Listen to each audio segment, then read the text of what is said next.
Did you ever wonder from where your ancestors came? Did you ever think that maybe knowing something about them might teach you something about yourself? Genealogy is the study of family and lineage. It's basically the research into your family tree. There are many sites to access this information. Some of them are free, and some of them require a paid subscription. Some of the free sites are FamilySearch.org, ellisisland.org, CindySwiss.com.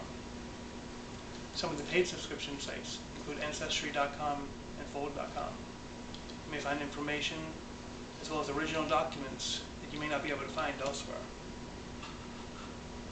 So if you click on your great-grandparent's name under the last census online, which is the 1940 census, you just might find them, as well as their spouse, if they were married at the time. Or you may find their siblings and parents. I found my father in the 1940 census. I knew it was him because it also listed his brothers, my uncles, as well as his parents, my paternal grandparents. My grandfather's name was spelled incorrectly. You may find mistakes on these records, misspelled names, incorrect birth dates, but as long as most of the information is correct, you can be reasonably assured that this information is your ancestor.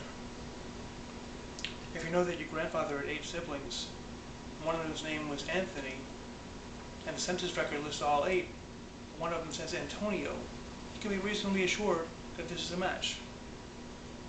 In addition to finding all the members of the household, census records can tell us many details about our ancestors. It will list their address, their occupation, their education level.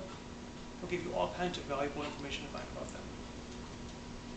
All this information can possibly help you find them in other records or previous census records.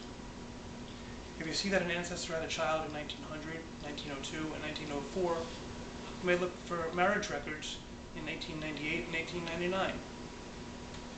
Also, if you find your great-grandparents in the 1900, 1910, and 1920 census, and you can't find them in the 1930 census, then maybe they moved or perhaps they died. You might try looking in obituaries and death records.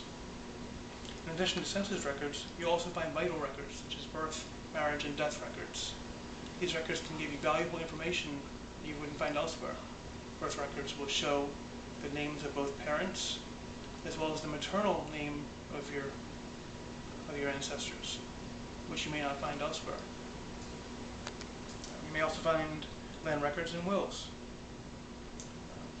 Once you log on to these sites, type in the name, residence, and year, and maybe you'll find them.